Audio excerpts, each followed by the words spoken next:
일단 비트코인은 계속해서 이 35,000달러 선의 저항을 받고 있는 상황이죠.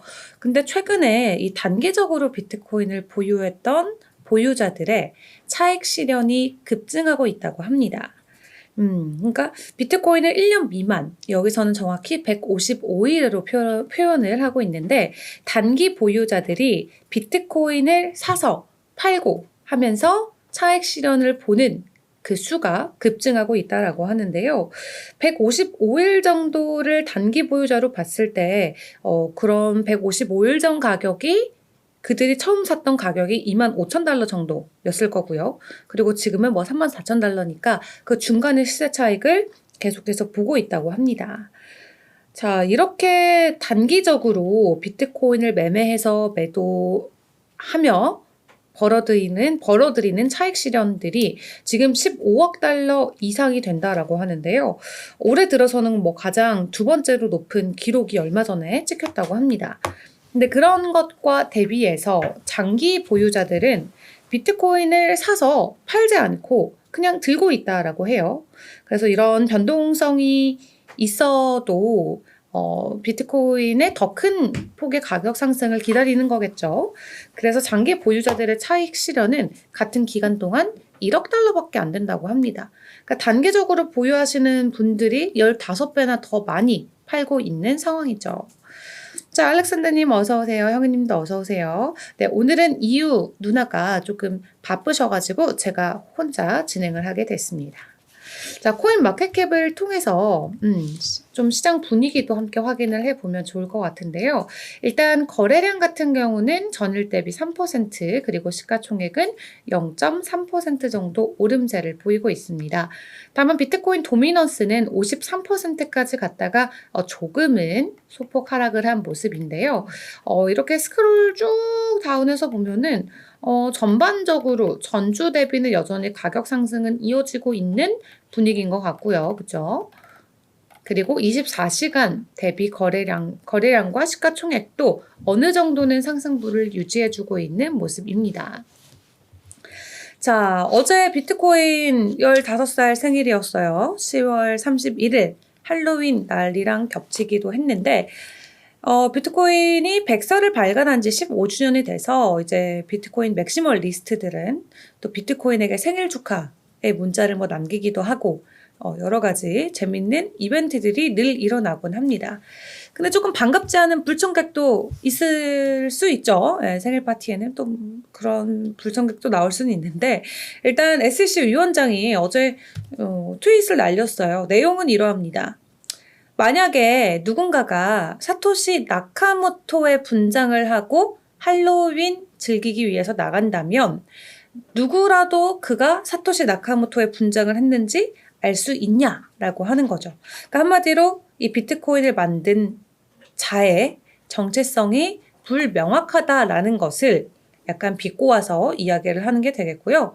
또 그러면서 다음 줄에는 15주년 축하해 사토시의 유명한 백서가 이 모든 크립토의 시장을 시작을 했네 라고 하면서 또 그 뒤에 여기까지만 해도 그냥 뭐 재밌게 그냥 넘길 수 있죠. 뭐 생일 잔치 축하해 주러 온 거니까 그냥 이 정도 말까진 괜찮아요. 근데 또 그 다음 말에 이 투자자를 속이는 암호화폐 기업들은 이제부터라도 증권법을 준수해야 된다. 라고 또 이렇게 갑분싸를 생일날까지 와가지고 꼭 이렇게 해야 되는지 모르겠지만 어쨌든 생일은 축하해. 근데 투자자 속이는 암호화폐 기업들 증권법은 준수해라. 라고 이야기를 한 겁니다. 하나의 또 해프닝처럼 시장에서는 뭐 크게는 아니지만 또 여러분들께서는 좀 이거를 이슈 삼아서 이야기를 많이 하셨던 것 같아요. 자, 이렇게 전반적으로 어제 비트코인이 15주년을 맞이하면서 뭐 그런 걸로 인해서 가격 반등이 나오진 않았지만 어쨌든 최근에 많은 사람들이 비트코인을 통해서 단기적으로 수익 실현을 하고 있다라는 시장 분위기가 이어지고 있는데요. 조금 더 구체적으로 비트코인의 시장 상황을 함께 보도록 하겠습니다. 자, 일단 블랙락이 비트코인 ETF 출시를 앞두고 있기 때문에 지금 이 세계를 움직이는 마켓 메이커들이 블랙락 그리고 비트코인을 지원하기 위해서 좀 움직임이 나오고 있다라는 이야기가 전해지고 있습니다. 대표적으로는 제인 스트리트, 점프, 벌투 이런 거물 마켓 메이커들이 될 텐데요. 최근에 블랙락과 조금 대화를 시도하고 있다라는 게 외신을 통해서 소식이 전해졌습니다. 일단 블랙락과 당사자들은 이와 관련된 내용을 구체적으로 답변을 해주진 않았는데 시장 조성자로 불리는 이 사람들이 FTX 사태 이후로 당국의 규제 강화가 있어서 암호화폐 분야의 활동을 축소를 했었죠. 근데 이번에 비트코인 ETF가 출시가 된다면 또 이들에게는 새로운 사업 기회를 제공한다 라고 생각을 하고 지금 시장 조성자들이 ETF에 투자를 하기 위한 또 자금을 우리 시장에 풀어주기 위한 좀 준비를 하고 있지 않나라는 외신도 전해졌습니다. 자, 그리고 비트코인이 실제로 개인들이 아닌 이제 이 기관 쪽에서의 매수세가 많이 들어오고 있는 것으로 확인이 되고 있습니다. 자, CM이죠. 시카고 거래소 그룹의 비트코인 선물 거래량이 계속해서 증가를 하더니 어느새 바이낸스 발끝까지 쫓아왔습니다. 바이낸스 턱 밑에까지 쫓아왔는데 보통 바이낸스에서 선물 거래를 하시는 분들은 개인 분들이 당연히 많으시겠죠. 그리고 이제 기관과 같은 대형 투자자들은 시카고 거래소를 통해서 보통은 거래를 하는데 지금 바이낸스를 보시면 111K죠. 그리고 CME를 보시면 103K입니다. 이게 지금 비트코인 개수 단위로 나와 있는 거예요. 자, 어쨌든 CME 같은 경우 지금 바이낸스의 바로 아래까지 거래량을 치고 올라오면서 이게 사실은 기관 투자자들의 투자가 이제 시작일 뿐이다 라는 또 시장의 분위기도 있거든요. 그렇기 때문에 이 조만간 기관 투자자들이 이제 바이낸스의 선물 거래량도 뛰어넘지 않을까 하는 그런 기대감도 나오고 있습니다. 우리가 기관들이 이제 관심을 갖고 돈을 넣는다 했는데 실제로 이렇게 수치적으로 놓고 봤을 때도 기존에 있는 거래소를 충분히 위협할 만큼의 위치까지 올라온 것을 확인해 볼 수 있고요. 자, 자연님 어서 오세요. 반갑습니다. 자, 이렇게 시장 분위기가 잘 조성이 되고 있다 보니까 이 바네크의 CEO죠. 얀 바네크 같은 경우도 이 비트코인이 내년에는 완벽한 거래를 할 수 있는 환경을 갖추고 있다라고 이 투자 시장을 평가를 하고 있습니다. 비트코인이 어쨌든 금의 대체 수단으로 자리를 잡고 있고 또 미국이 긴축 정책과 관련해서 끝을 보이고 있지 않는 부분 그리고 내년에 반감기가 준비되어 있는 부분이 결과적으로 비트코인을 투자하기 완벽한 거래 환경이 내년에는 만들어진다라고 이야기를 하는 거고요. 또 비트코인이 가격 상승이 조금씩 나오니까 이 정도 기간이면은 지금은 아마도 비트코인의 강세장의 초기 단계에 이미 접어들었을 수도 있다. 라는 보고서도 나오고 있습니다. 이 비트파이넥스의 보고서를 확인을 해보면 최근에 비트코인이 35,000달러 선까지 급등을 하면서 상당량의 공매도 포지션이 청산된 부분을 확인해 볼 수 있는데요. 이 단기적으로 보유하고 있는 보유자들 같은 경우는 상당한 수익을 실현하고 있는 반면 장기 보유자들의 이익 실현은 미미하기 때문에 이러한 추세가 전형적으로 나타나는 현상이라고 합니다.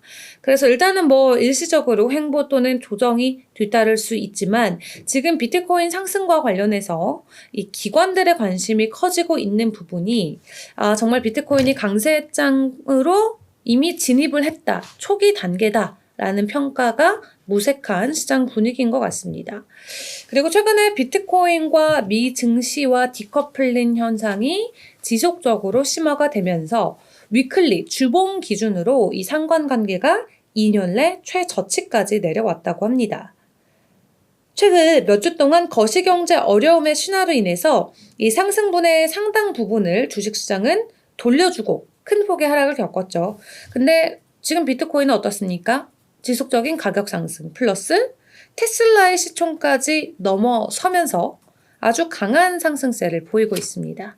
비트코인과 나스닥의 디커플링 수치가 2년 내 최저치까지 내려갔다라는 부분도 확인해 보시면 될 것 같고요. 그리고 이렇게 시장이 좋으면 도대체 우리가 어느 정도의 가격 상승을 예상을 해야 될까를 놓고 봤을 때 일단 현재 차트적인 관점에서 분석을 먼저 해보도록 하겠습니다. 자, 일단 35,000달러 선을 몇 번 터치를 해준 적이 있어요. 근데 뚫지는 못했죠. 안착하진 못했는데 비트코인이 35,000달러에 만약에 안착을 해주면 그 다음번에는 생각보다 우리를 막고 있는 저항 라인이 단기적으로는 없다라는 거예요. 그래서 35,000에서 4만 달러 선까지는 별다른 저항 없이 상승할 가능성이 크다. 라면서 낙관적인 뷰를 공유를 해줬고요.